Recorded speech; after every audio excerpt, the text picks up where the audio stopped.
Good afternoon, everyone.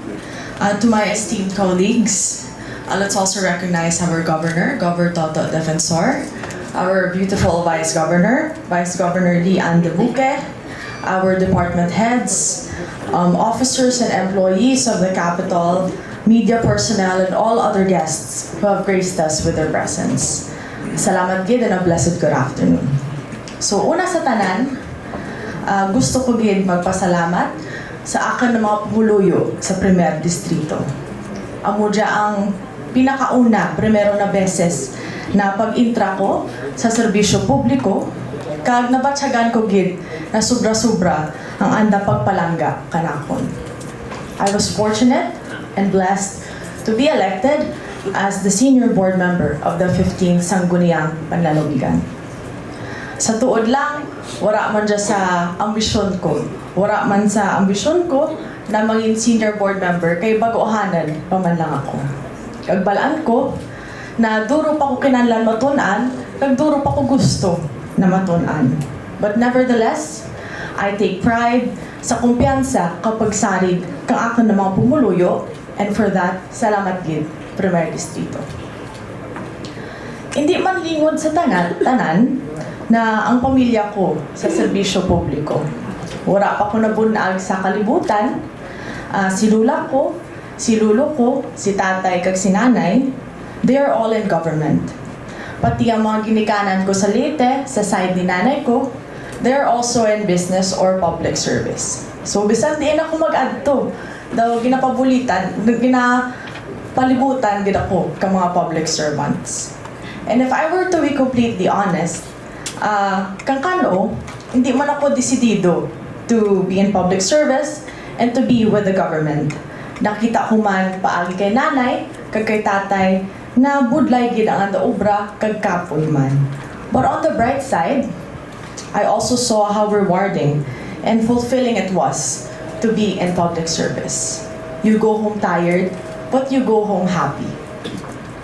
Kag bisan ano pa kaparaya, bisan sa Manila pa ko nag-eskwela, bisan sa US pa ko nag-college, daw gabalik makugyapon sa kung diin ako naghalin. Amura ang Primer Distrito. And as they say, nothing beats home. Kada mag-uli ako, ibagid ang kasadya kag fulfillment na mabatsyagan ko. And my parents have also made me realize that to have a purpose, you need to have a goal. You need to have a platform.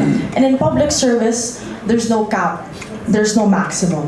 We will always need more and more individuals, more and more willing citizens to be public servants. Kag sa paglibot-libot ko sa Primer Distrito, nakita ko man na duro pa kami kinahanglan mabuligan.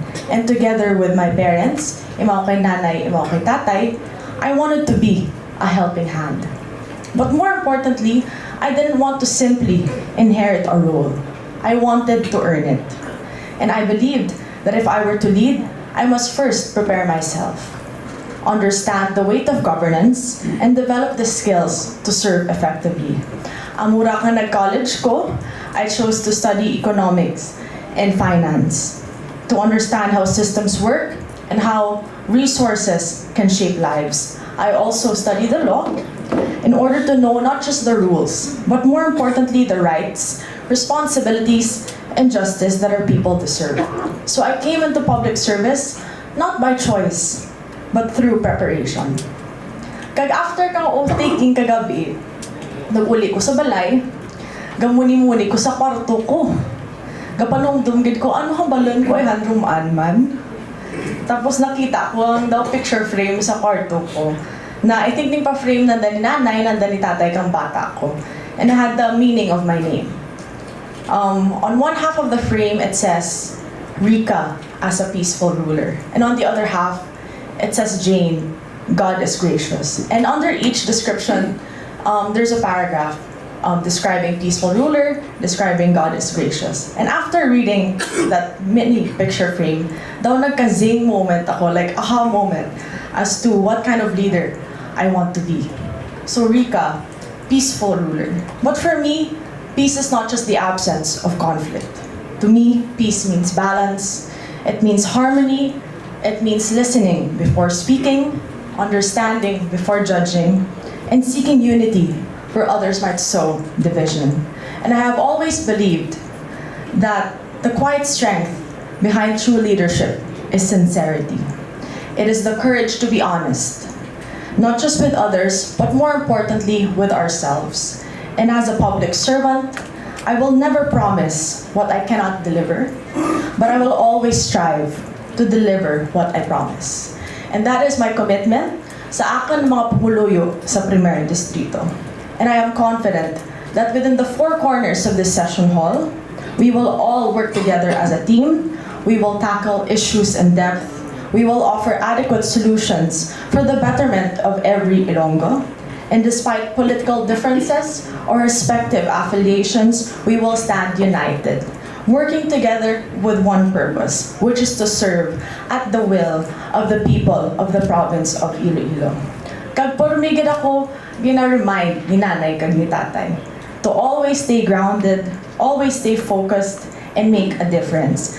I may not be the best, but I will always do my best to be of service to the people. So thank you again to each and everyone, and a blessed good afternoon.